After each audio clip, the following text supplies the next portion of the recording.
following on from John, we've seen earlier today in the House of Commons there was an urgent question on the continuity bill in Wales and Scotland to ensure there isn't a power grab to the centre after Brexit, particularly on environmental legislation would be one of those areas.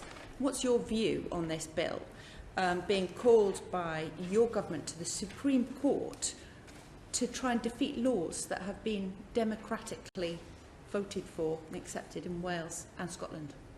I think that I've always been slightly surprised by the idea that there will be a power grab afterwards.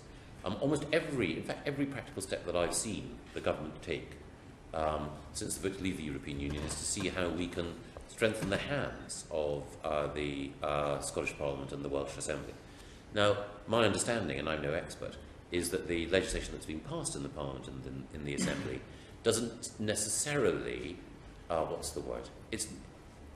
can understand the spirit that lies behind it, but it's not necessarily the best means of making sure that the UK can function in the right way, with the right responsibilities, devolved in a, smooth fashion. Well, with respect, the attempt was through an amendment within the withdrawal bill, but yes, that was refused. So the need was then through a continuity bill. So you're talking in counter to what both Scotland and Wales are saying, which begs the question then, how do you operate post-Brexit together as a nation without grabbing powers to the centre? I haven't seen any evidence of any powers being grabbed to the centre.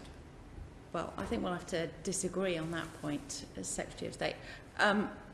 Will you commit also to a Council of Ministers across the UK to determine policy post-Brexit? That's above my pay grade, but we do have a Council of Ministers which currently exists. I or a DEFRA minister chairs it, and we have representatives from Scotland, Wales. I sadly no executive of Northern Ireland, but the very good civil service team come. And we discuss, and so far we've proceeded by consensus in lots of areas, and where we've properly agreed to differ, we've agreed to differ. My experience is that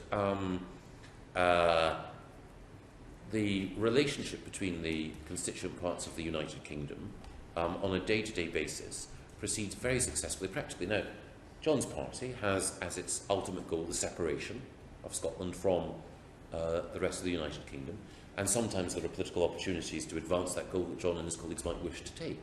But at the risk of embarrassing Fergus and Rosanna, on a day-to-day basis, my experience is that they cooperate just fine with the rest of us. They are.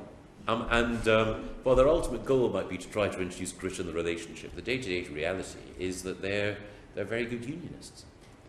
So I take from your answer then that you don't agree to a Council of Ministers across the UK post-Brexit? Well, those sorts of big constitutional questions are for the Prime Minister and the CDL to decide. I accept that, but your opinion on that, because as Secretary of State, you will be asked your opinion. It's not necessary.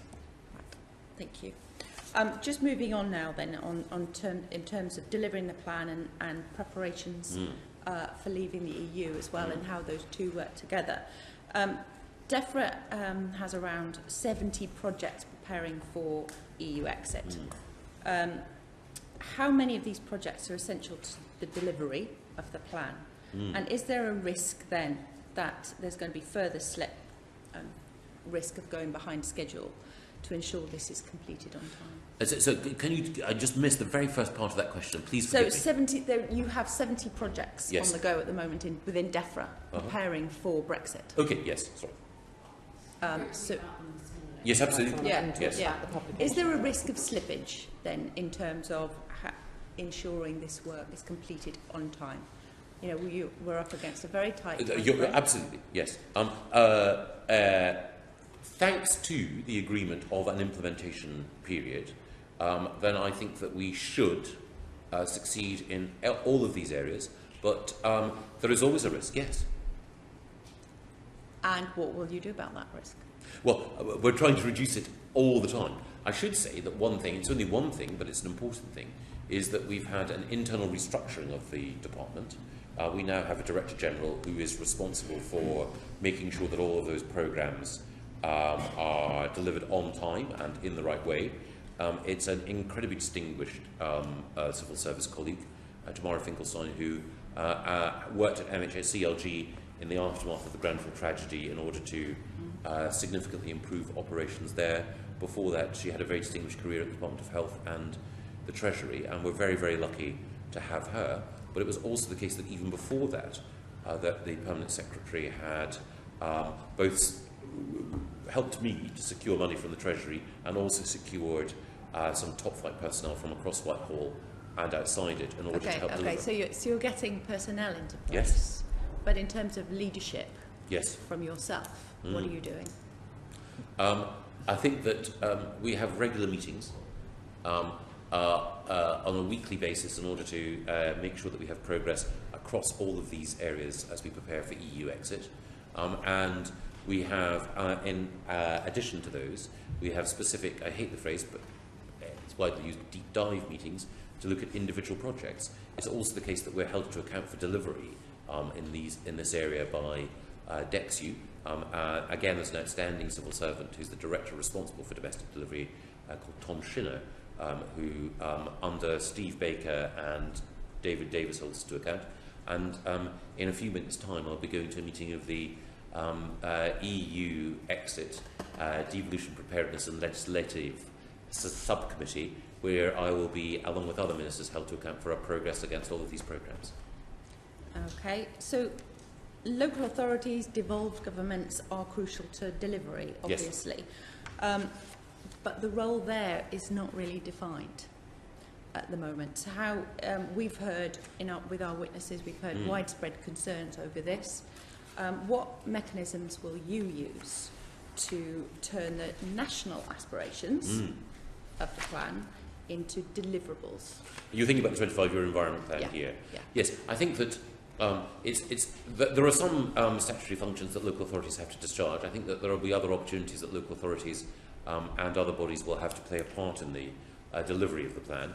But I think, as was implicit in your question, the responsibility of, for the sake of argument, local authorities in rural Yorkshire will be different from the responsibilities of local authorities in the urban West Midlands.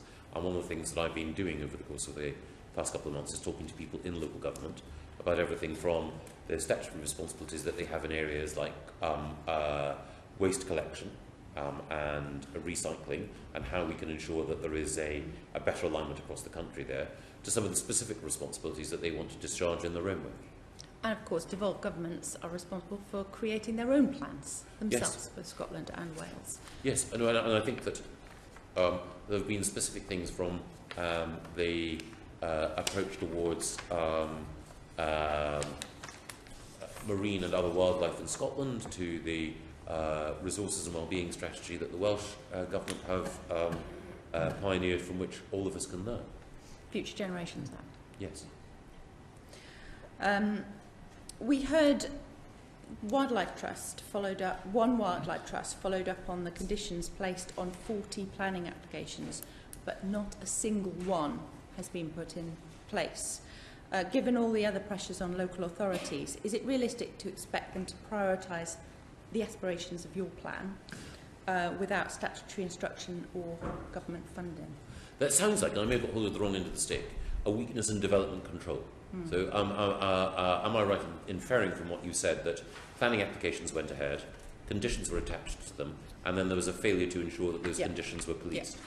I think there is an issue about development control overall, whether or not local government has the resource required. Sometimes it's not about resource, there are other factors at work, but yes, it is an important area where I want to do more working with MHCLG, but they are alive to this concern as well. Okay, thank you. And just finally, just going back on your preparedness for EU exit, your ministerial direction of the 18th of January, you authorised 60 million to be spent between now and the passage of the EU bill on urgent readiness projects. Yes.